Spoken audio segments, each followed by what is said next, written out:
신도시의 택지들을 분양을 많이 받았잖아요, 건설사들이. 근데 이 건설사들이 이 땅을 유지할 대금을 낼 능력이 안 되는 거예요. 그래서 연체하고 있거나 또는 계약을 해지하는 사례, 이게 많이 늘어나서 또 LH의 어떤 수익 부분이 굉장히 많이 줄어들고 적자에도 영향을 줬던 거, 이렇게 실질적으로 벌어지고 있는 거잖아요. 그만큼 누구든지 원하면 아파트를 지을 수 있는 땅은 이미 준비되어 있는 땅들이 많이 있다라는 거죠.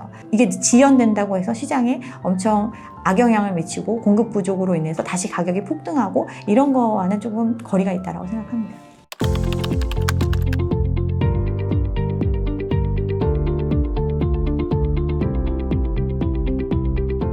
이건 이제 과거를 보면 알 수 있어요. 우리가 1기 신도시, 2기 신도시, 이제 3기 신도시까지 이제 진행이 되고 있는데, 화성, 양주 뭐 이런 데 있잖아요. 이런 데 다 2기 신도시거든요.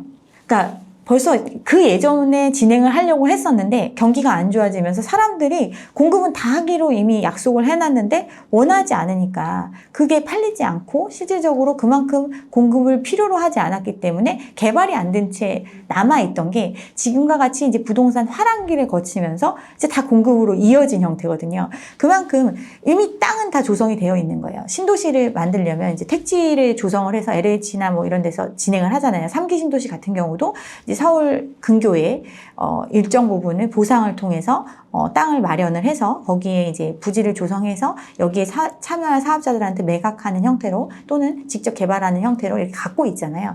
이거를 이제 여기 땅 하기 지금 준비는 하고 있는 거거든요. 근데 이게 공급이 늦어진다. 이거는 시장 상황에 따라 가는 거거든요.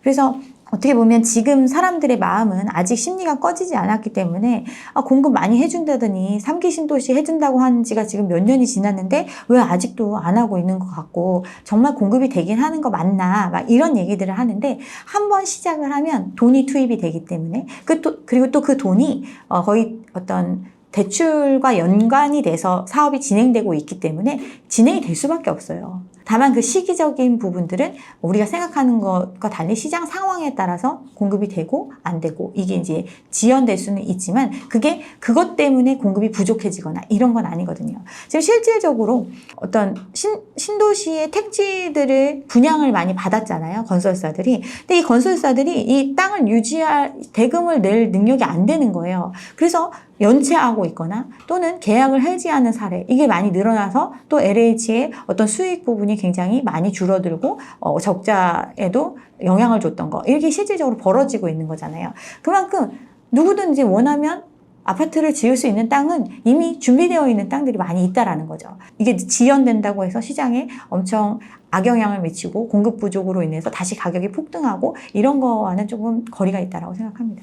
그러니까 LH가 예전에 이제 토지공사하고 주택공사하고 합쳐지면서 이제 LH가 된 거거든요. 근데 이제 과거에 이제 분리되어 있을 때를 생각을 하면 그 토지공사는 좀 돈을 많이 버는 구조, 주택공사는 좀 돈이 많이 못 버는 구조, 이런 구조였어요. 그래서 이제 땅 장사를 많이 했다, 이런 얘기를 하는데, 땅 장사가 뭐냐면, 기존에 이제 농경지 같은 이제 개발이 안 됐던 지역들을 보상을 통해서 토지공사가 확보를 한 다음에, 그걸 이제 아파트를 지을 수 있는 부지로 조성을 한 후에 그 부지를 이제 건설사나 이걸 개발할 사람들한테 팔면서 어떤 거기에서 오는 이익, 이런 부분들이 이제 주요 수입원이었거든요. 근데 이 땅을 안 팔고 직접 이제 그걸 개발을 해서 아파트를 공급한다. 그러면 이제 단계가 줄어드는 거잖아요. 우리가 마트에서 물건을 사도 도매로 사는 것과 소매로 사는 것이 가격이 달라지듯이 어떤 LH가 직접 건물을 지어서 그걸 직접 분양하는 형태, 즉 직접 임대하는 형태로 한다면 아무래도 분양가 자체가 좀 낮아지는 이런 효과를 발휘할 수 있으니까 이제 이런 부분에 대해서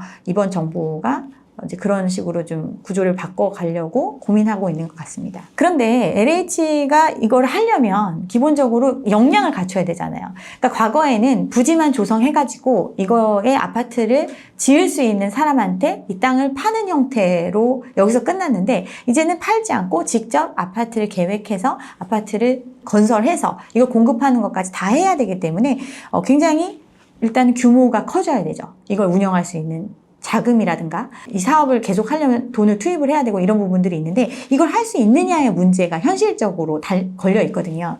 LH 부채가 160조가 넘어가잖아요. 하루 이자만 뭐 100억이 든다 뭐 이런 얘기들이 나올 정도로 부채가 되게 심각한 상황에서 이 어떤 큰 사업을 직접 운영을 할 수 있는 정도의 역량이 있느냐. 그럼 그런 역량을 갖추기 위해서는 그만큼 정부의 어떤 지원이 들어갈 수밖에 없고 예산이 있어야 되는데 정부가 그동안 어떤 코로나를 겪으면서 부채 부분을 굉장히 많이 증가시켜 놓은 상태고 여기에 추가적인 여력으로 어떻게 보면 돈을 쏟아 넣어서 이런 구조를 만들어야 되는데 현실적으로 실현 가능할까 이런 부분들에 대해서 조금 회의적인 얘기들이 나오고 있는 거죠.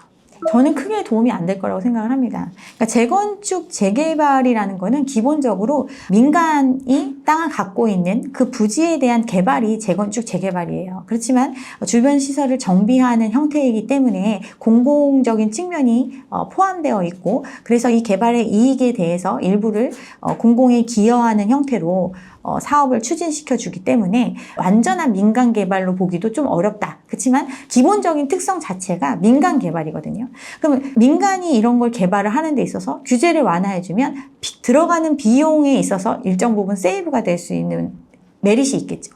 그리고 인센티브를 제공한다는 거는 그만큼 자신들이 조달해야 되는 사업비 중에 일부를 인센을 통해서 조금은 줄여나갈 수 있는 즉 수익성, 사업 구조 자체를 조금 더 개선시킬 수 있는 이런 방안을 정부가 지원해 주겠다. 이런 거거든요.